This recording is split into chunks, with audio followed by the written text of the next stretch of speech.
So we are on Module 10. A little bit of housekeeping before we begin, and that is with regards to your Module 9 tests. Please bring them along next time. Don't try to email them. Just bring that and your homework next time, and we'll go through what we need to go through. So, last time we finished on page 330, we introduced the concept of acid-base chemistry. We said that the general ways that, last time we introduced acids and bases. and we talked about the fact that a classic acid-base reaction results in a salt and water. So in terms of following a balanced chemical equation, what you should notice is that you start off with something that usually has hydrogen in it, also a hydroxide ion, OH, remember that? And of course, there's also acid-base reactions that use covalent bases, which we'll mention in just a moment. We'll take a look at that. But for the most part, you start off with something that's got hydrogen in it, plus something that's got a hydroxide ion. The hydrogen-containing compound is the acid. The hydroxide-containing compound is the base. And when you add those two together, you're ending up with some kind of salt, and not necessarily sodium chloride salt, but a salt and water. So you can track that chemical reaction fairly easily just by, as we said, kind of following the bouncing ball. You know, here it goes. A long time ago there was a TV show, and you sang along on this TV show. How about that for strange? And they'd run the lyrics as a chyron across the bottom with a little ball going to the word per word. So there you go. That's the ancient illustration. So if you're on page 330, I'll give you a second to get on page 330 and look at that little statement there. And then we'll look at a couple of illustrations. But before we do anything else, I was messing with the video so long that I didn't get the most important part about this thing. Just a second.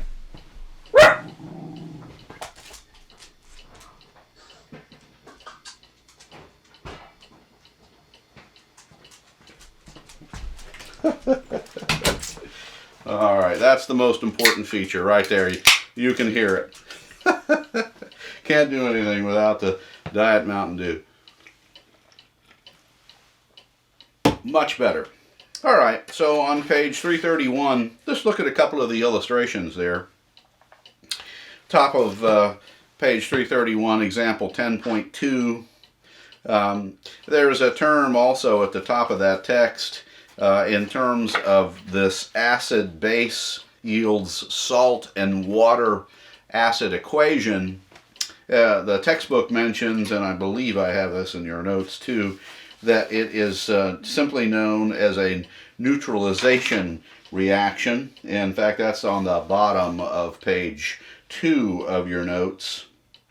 Neutralization reaction, because you're in essence neutralizing the acids and the bases. So in terms of an example here, give the balanced chemical equation that represents the reaction between HCl.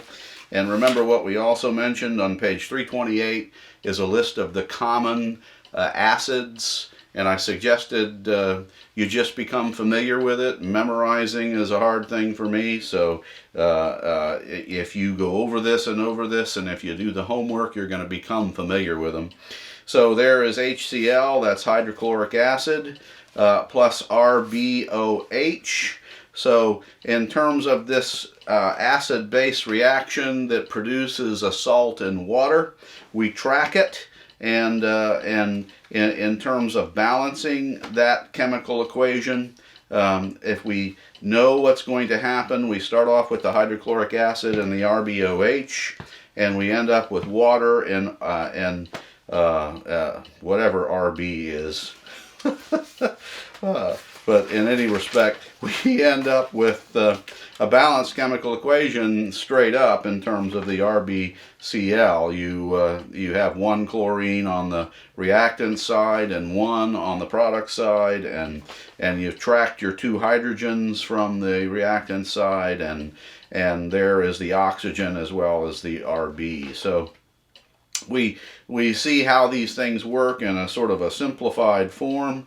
The next one asks you to write the chemical equation that describes the reaction between sulfuric acid, H2SO4, and sodium hydroxide. Remember what we also introduced last time, and that was the ideas of diprotic and triprotic acids, meaning if you have as an H for your acid a little subscript of 2 or 3, you have diprotic or triprotic acids where potentially the acid will donate those two hydrogens instead of just donating one. And so we would be suspicious of that in terms of this particular acid, since it's H2. And so given the fact that we know this thing's going to produce water and a salt, so we are going to end up with when you have the sodium hydroxide, N2SO4, that is the product in terms of the salt, and then of course the water. And so we've got to balance that up, and so we're missing a sodium from the reactant side, and so we'd need to put a 2 in front of the sodium hydroxide in order to balance that sodium. And then in terms of all of those hydrogens, in order to make that work, we've got now 2 hydrogens in the NaOH, so we'd need to add an extra one there on the product side, and voila, we've got a balanced chemical equation. So again, the idea here goes back to where we've been quite a while ago, and that is balancing chemical equations. But in this instance, you have some extra clues in terms of what the chemical formulas of those things are going to look like, simply based on these very simple rules in terms of the hydrogen donations, the hydroxide ions, suggesting that that's the base, and then the production of a salt and water. So, is there any questions about that before we proceed?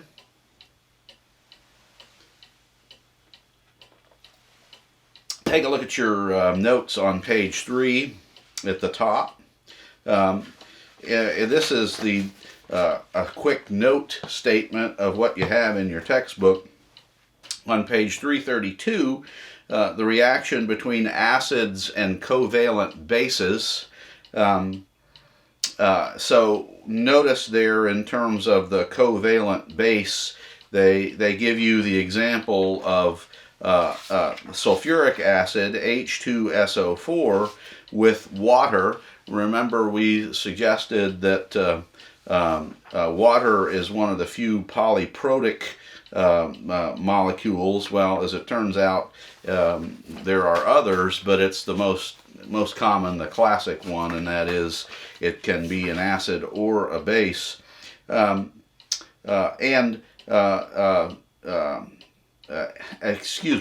Amphiprotic is what I was shooting for. So I knew that didn't sound right. Polyprotic is simply the ability to donate more than one hydrogen. Amphiprotic is the idea that it can be an acid or a base. So what you have there on the top of page 333, you have the example then of a covalent base. In this instance, of course, there's no hydroxide in water, but in terms of tracking it, it's going to be similar in the sense of the donation of the hydrogen ions and then the resulting other aspect there too. So reading from your notes, in the previous section, a covalent acid reacted with an ionic base to form an ionic compound and a covalent compound, water. In reactions between acids and covalent bases, they just form two ions, a minus ion and a positive ion, and that's what you see here in this sulfuric acid reaction. Also, and I've given you as an example, the first example on page 333, example 10.3, what reaction occurs between H3PO4 and we're talking about phosphoric acid there with ammonia, and which is the base. And of course it's very apparent to see which one of those would be the base, simply because we're becoming familiar with them, and we see that it leads there with the H3.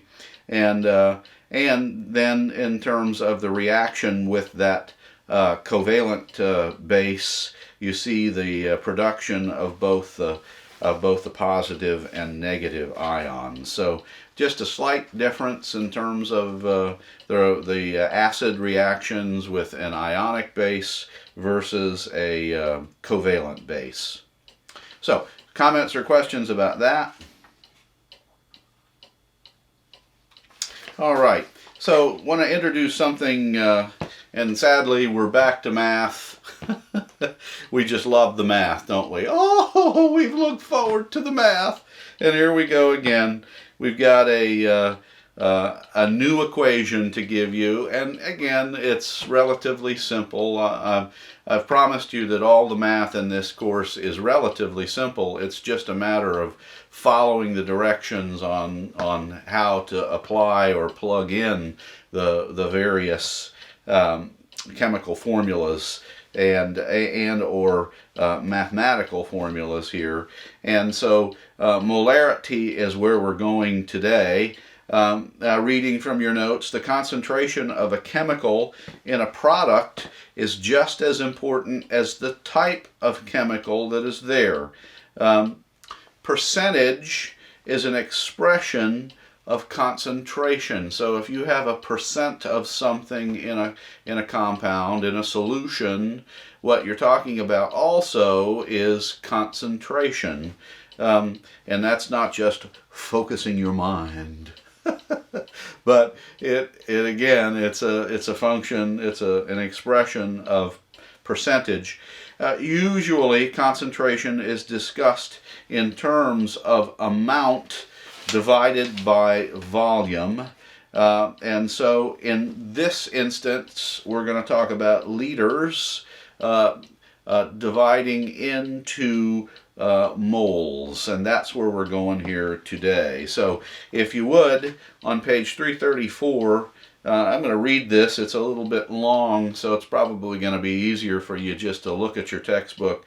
Page 334, kind of to the middle bottom, and it's the definition of molarity. And so I am sad to tell you this. We are in Module 10 just beginning to introduce several different new formulas for stuff. So to keep track of these things, I mean, you just got to practice it, and you know, have your notes handy such that you can refer back to them. You've got 4 pages grand total in terms of this module, so that's not a lot to keep track of. And so simply going back and referring to what you've got will help you keep it from confusing you in terms of future modules. So molarity is identified as capital M, all right? That's the abbreviation for the discussion of molarity. And let's identify it now. A concentration unit. So again, if concentration is a expression of percentage, this is a unit that tells you how many moles of a substance are in a liter of solution, all right? And it's determined by taking the number of moles of a substance and dividing that number of, by the number of liters of that solution. So let me repeat this. A concentration unit that tells how many moles of a substance are in a liter of solution, and it's determined by taking the number of moles in a substance and dividing by the number of liters of that solution. So molarity is just telling you how much of a stuff you've got in your solution. And the textbook uses really an excellent illustration. I don't get to ask you to raise your hands, or maybe you can. Anybody else in the room, they might think you're a little wacky. But so who here gets to clean toilets as a part of their job? So there you go. So I'm raising my hand. So, and it depends on what kind of cleaner you use. Sometimes you don't even use cleaner, but sometimes you need the cleaner to get the water mineral deposits off of toilets, and one of them is called the Works. It's by far the cheapest, and the active ingredient in the Works, you can get those at the dollar store for $1, so that's what I mean. They're pretty cheap. But the active ingredient in the Works is hydrochloric acid, and it has a concentration of 0.8 molar. So in terms of that concentration, there's not a lot of hydrochloric acid in that stuff. And so when you spray it in your toilet, a lot of times you got to scrub pretty good to get the thing clean if it's got a lot of water type deposit buildup. Well, there's also something that you can buy which is just called muriatic acid, and that if you have a swimming pool, you know what muriatic acid is. That is a hydrochloric acid solution, but it has 10 times the concentration of hydrochloric acid than the Works. It's also much more caustic, as you can imagine, and it can burn the fire out of you too. It can be dangerous to work with. You got to be very careful. But the point is, if you got muriatic acid, you could get that toilet clean pretty fast. But you'd have to be very, very, very careful in terms of the use of that stuff. So, but these are simply examples of concentration, and we see that in all sorts of things, don't we? I mean, when you buy dish detergent, if you buy the highly concentrated stuff, you know it's thick and you can get more bubbles with less solution than if you buy the old style, which is, you know, you can see it immediately. It's much thinner and it has a less concentration of the detergent in that. So, so in terms of molarity, I'm going to read it one more time, and I hope you wrote it. And I have given you the concentration, the molarity equation down there, along with an example, and we'll go through that example. But molarity is a concentration unit that tells how many moles of a substance excuse me, are in a liter of solution. It's determined by taking the number of moles of a substance and dividing by the number of liters in that solution. So look at your notes. Moles are the most convenient way for a chemist to express the quantity of a substance. For example, the mass of hydrochloric acid is 36.5 AMUs. And so how did we figure that out? So we went to our fabulous periodic table. I'm showing the camera as we speak. And we looked at hydrogen, and that has a mass of 1.01 AMUs, and chlorine has a mass of 35.5 AMUs. So you add those two things together and you get 30 you get 36, in essence, 0.5 AMUs. Well, we know that by virtue of our learning that we did much earlier in the course, we learned that a mole of something is 6.02 times 10 to the 23rd of those molecules, and that a mole of both hydrogen and chlorine molecules would equal 36.5 grams. So we simply say we went from AMUs,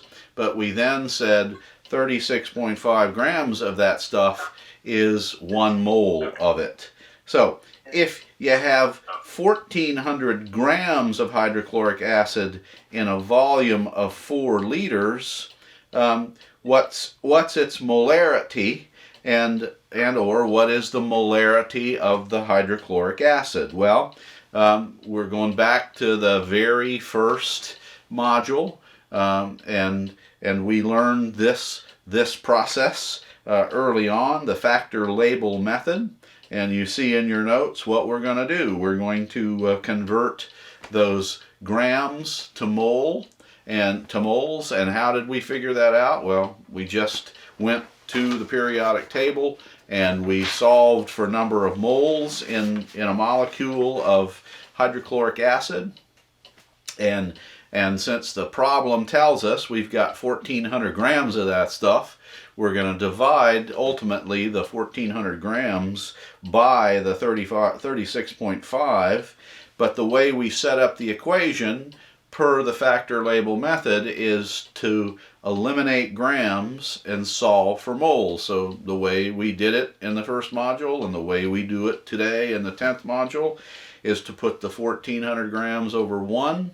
We put the 1 mole of HCl over the 36.5 grams, because that way, as you see, grams of HCl will cancel, and I did not get the C and the CL capitalized, so I'm not sure how I managed that. But anyway, so we do the math and we come out with 38 moles of hydrochloric acid. Well, we found out just a little bit ago that we've got 4 liters of this stuff, because that's what the problem told us. It's in a volume of 4 liters. And so the molarity equation says the molarity, or the concentration of this stuff, is you divide the moles by the liters. And so we solve for moles. We were given liters. You do the little bit of math and you end up with 9.5 molar concentration HCl. So that particular problem, that particular question, took us an extra step because, you know, we weren't given moles to begin with. We solved for moles by going back in time and doing what we've always done, at least what we've done for a long time with our periodic table, and then used back in time our factor label method to do that. And then we use this particular equation to solve for the concentration, for the molarity. All right? Is there any questions about that stuff? Kind of hard to take them with this thing today, but in any respect, that's okay. We will build on this molarity concept here as we go. And one more time, that's just an example of what I've told you all along. I don't produce cumulative tests because the material itself is cumulative. So let's turn over a page or two. Let's talk about dilation. Excuse me. That's the other course. Let's talk about dilution. I tell you, you're going to need to write this down too. This way it keeps you on your toes. So there's the cuckoo. It's appropriate for this course. All right. So if you would, write this down. I'm on page 337. what we were talking about just a little bit ago was concentration. We used the molarity equation to speak of it and to understand a little bit about concentration. We solved for the concentration in terms of molarity for muriatic acid. That's the concentrated form of the Works toilet bowl cleaner. And so now we want to talk about what it means to dilute something. And you know what dilution is. You do that once again. We can raise hands. Time to exercise now. There we go. 1, 2, 1, 2. So you know, who does dishes at home? You're not necessarily in a dishwasher. So you know, we all have the dishwashers, but sometimes you just do the dishes in the sink, right? So in terms of that, you know, what do? Well, you do them different ways, but some of us anyway, you know, fill up the sink with water, or we pour some soap into the side of the sink and put the stopper in and fill it up. So what you've just done is dilute the dish soap. I mean, you're not washing your dishes in pure dish soap.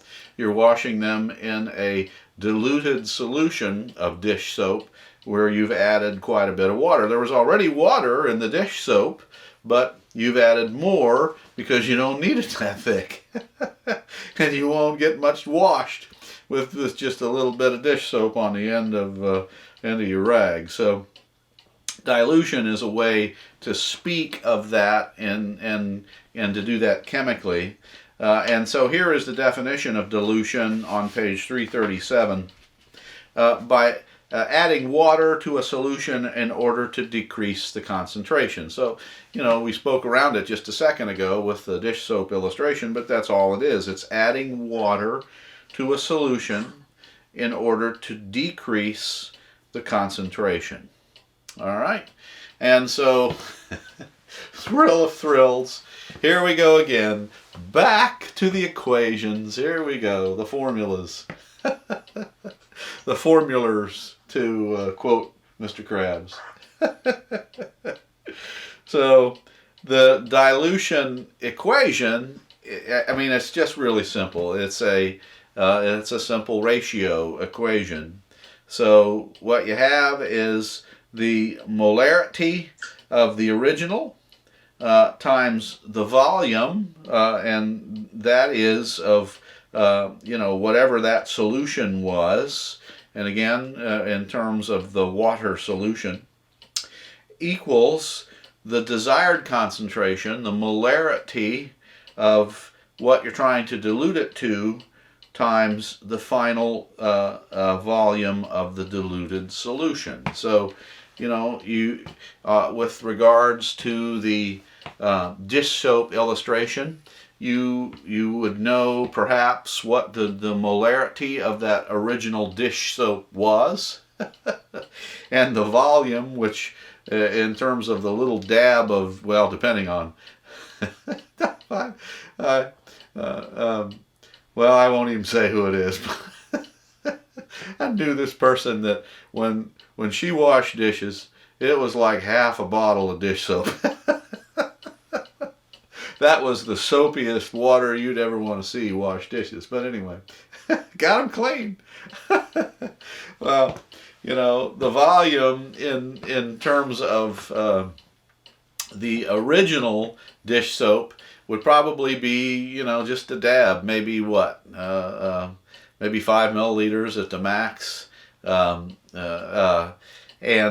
and so you would, if you knew what that molarity was in terms of the dish soap, then when you add that water, whatever that amount of water is, that would be volume 2. And you know, what is the volume of a half a sink of water? I don't know. maybe 3-4 liters, something like that. So if 3-4 liters was your volume after that, then you could easily determine the molarity using this simple this simple dilution equation. So if you know the molarity originally of the little bit of dish soap that you put in the sink, and you know the volume of that original little bit of dish soap, and then you also know the volume of the amount of water that you put in the sink, you can do the easy math to determine the molarity. All you do is move the numbers around, and that's sadly that takes us back to algebra. But in this instance, you just divide both sides by volume 2, that is, to solve for molarity 2, and you have your answer. So again, fairly easy description there. Let's just do the quick example because we're not doing too bad on time this morning. So a chemist wants to dilute 12 molar hydrochloric acid to make 500 milliliters of a 3.5 molar HCl solution.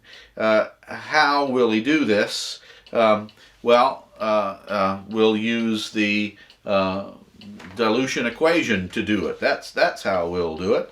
So one of the first things we need to recognize is in terms of the amount of solution, we have used milliliters in this instance, and in terms of the simple dilution equation, so long as we've been given molarity and we don't have to solve for it using liters, because remember, that's what the molarity equation uses, is liters, not milliliters. But in this instance, we have molarity, and all we're doing is the simple ratio question, so we can use whatever units we need to use, and in this instance they gave us milliliters, so we can just use milliliters. So in this instance, what they wanted to know is the amount, the volume of the original 12 molar hydrochloric acid in order to make the 500 milliliters of 3.5 molar hydrochloric acid, that type of solution. So in this instance, you're going to move the M1, the molarity of the original solution, over to the M2 V2 side in order to solve for V1. And so you just divide the whole thing on the M2 V2 side by the M1 12, and you see how you do it there. So again, that's how you move the numbers around when you have a multiplication problem. You just divide on both sides. So is there questions about dilution? Of course, there's an interesting discussion on page 338 with regards to the importance of concentration, an interesting discussion on vitamins. You know, the emphasis on vitamins these days. As a matter of fact, I've upped my vitamin D as well as taking zinc as a preventative for COVID. It boosts the immune system, apparently. My wife's immunologist told her to do that, and I followed her along with it. My wife has a immune deficiency. But with regards to concentrations of vitamins, you can overdo it. You can overdo D. You can overdo these other vitamins that they list in the discussion. So concentration is always an important issue. So and again, in terms of the discussion there, I would refer you to it, page 339 and 338. Well, here we go. We have reached the delight and wonder of the module, and that is we're back to stoichiometry. Oh, how we love stoichiometry. Oh, thank you for going back. So here we are, using concentration in stoichiometry. So again, in terms of what we're doing, we've done it all, and as I mentioned to you, there's nothing scary about this. It's just a matter of following the steps. Everything that you do using stoichiometry involves stuff we've already done, that we've already looked at. It's just a matter of remembering the steps. And if you practice it, if you look over the examples that the textbook gives, and even the one I've got for you here in your notes, it should hopefully spark your memory. And again, that's the key to this. It's not necessarily memorizing this stuff to be able to do it in a crack. It's to be able to recognize what's being asked and to refresh yourself, and then to be able to do it. That's pretty much what we do in life. Very few of us have a photographic memory that we can remember everything all of the time. The idea is to be smart about how to bring back what we've already learned. And so, again, that involves being familiar across time and doing the practice, the repetition that we speak of. So, in terms of using stoichiometry, I'm reading from your notes. This picks up on the bottom of page 339, and pretty much what I've done for you is given you in your notes the illustration here on page 339 and 340. This example in terms of using barium chloride, that would be the base in this chemical equation, and then HCl, the hydrochloric acid. So in terms of using stoichiometry, suppose you want to perform the following chemical reaction. And again, I'm reading from the bottom of your notes on page 3. 2 hydrochloric acid plus barium hydroxide, that's B, OH in parentheses, remember, because the hydroxide ion always acts together. It always sticks together. They're stuck together like glue. And so there's 2 of those hydroxide ions. And that yields barium chloride, remember, that's the salt, and water. And so there is the balanced chemical equation. They gave you that just to be nice. So, so if you have 100 milliliters of HCl in an excess of barium hydroxide, they want to know how much barium chloride should you be able to make. All right? So in terms of figuring out what the molarity of hydrochloric acid is, because what we want to know in terms of 100 milliliters of HCl, what we want to know is the molarity of that stuff. And in this particular example, let me just deal with this real quick. All right. There we go. One of 10,000 spam calls today. So in the example that we just did, in terms of, well, just right up the page, we solved for just a particular kind of muriatic acid, again, generally at 9.5 molar muriatic acid, and that's what we are assuming in this given problem. So since we just solved for the molarity of muriatic acid, and that's 9.5 milliliters, turn over to page 4 of your notes to follow this. So what we need to do now is convert this to liters in order to be able to use the molarity question to solve for moles of this amount of muriatic acid. So again, what they gave us is 100 milliliters of HCl in excess BaOH. So since we know the molarity of the muriatic acid and they gave us milliliters, we use the factor label method to convert milliliters to liters, because again, that's what the molarity equation requires. It requires moles and liters. And so we solve for liters, and so 100 milliliters is 0.1 liter. And now we can do the simple math to solve for the number of moles. And that's the next step. I'm on page 4 of your notes. We converted milliliters to liters. And all that is the finished version of plugging in the molarity equals moles over liters equation. So all I did was move in essence, I divided, well, the equation says you divide moles by liters. So in order to get liters to the other side of the equation, I multiplied it on both sides, which cancels the liters on the molarity side. And that's what you're seeing there in terms of the equation. So I'm going to multiply then 0.1 liters times 9.5 moles, and we're going to end up with 0.95 moles of hydrochloric acid in this chemical equation. Well, we're not quite done. Again, it's the steps. It's not the complexity of the problem of the stoichiometry. It's the steps that confuse.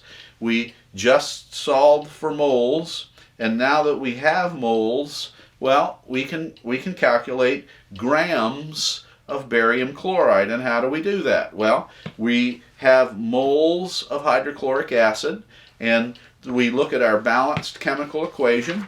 That was on the front. We see that 2 moles of hydrochloric acid are going to produce 1 mole of barium chloride. How do we know that? From your balanced chemical equation, the stoichiometric coefficient, the number of molecules number is the 2 to the left of the hydrochloric acid. There is no number to the left of the barium chloride, so you know that's 1. So there's 1 mole, and that's where we get our calculation there in terms of determining the number of moles of barium chloride produced in this chemical equation.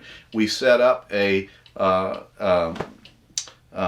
factor label method equation such that the moles of hydrochloric acid cancel. That's what I got depicting for you in your notes. And then you do the math. Really, it's 0.95 divided by 2, and so you end up with 0.48 moles of barium chloride. Well, guess what? They want to know the amount, and the amount is moles, but they're interested in grams. So we go back to our last step, which is we add up the number of grams in a mole of barium chloride. And how do we do that? We learn to do that. We look at our periodic table. We scan. I'm scanning for barium, and you know it's going to be out of my view. Because I'm trying to find it. It's number 56. It's 137 AMUs, number 56. And chlorine, that's number 17. That's 35.5. But in terms of the chemical equation, the chemical formula for barium chloride, we know we've got 2 chlorines. So we simply do the addition problem. 2 chlorines at 35.5 plus 137 produces 208 AMUs, or 208 grams in 1 mole of barium chloride. And I said AMUs, but we know that in terms of grams, that's what we have. 208.5 grams in 1 mole of barium chloride. And then we do the last final step, which is to convert moles to grams. We use our factor label method so that moles cancel. That means 48.48 moles over 1. And then we have 1 mole of barium chloride, and we see the grams above such that moles cancel. You do the little bit of math, and oddly enough, it turns out to be 100 grams of barium chloride. So it's not that hard. I mean, I know it looks like it is sometimes. It's just a little bit complicated. That's all. It's a matter of steps. But if you're familiar with the concepts, if you practice the steps, it's just not hard, because it's simple addition / multiplication division problems and moving the numbers around in an equation so that you can solve for what you're missing.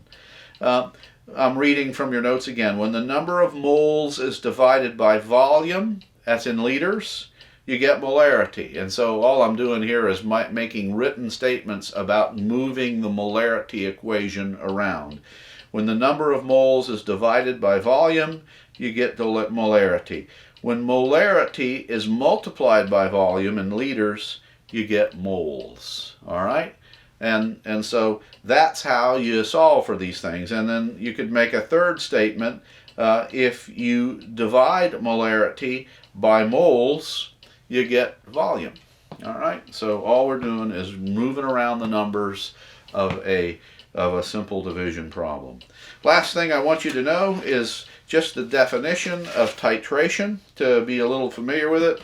And we're right at the end, too. So titration, I'm on the bottom of page 341. Titration is the process of slowly reacting a base of unknown concentration with an acid of known concentration, or vice versa, until just enough acid or just enough base has been added to react with all of the base or the acid. The process determines the concentration of an unknown base or acid. And so in terms of just a discussion about titration, I think that's what I want you to know about it.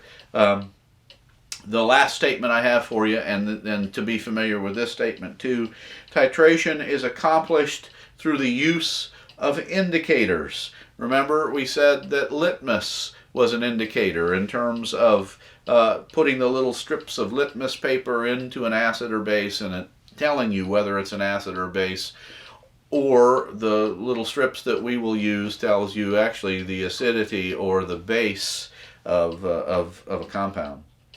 When the indicator changes colors, this is the end point of the titration. So, we've reached the end. Is there any comments or questions about this? Alrighty. I apologize again about not having video. I still don't know why. I did a Zoom Bible study this week and it worked fine, but it sure ain't now.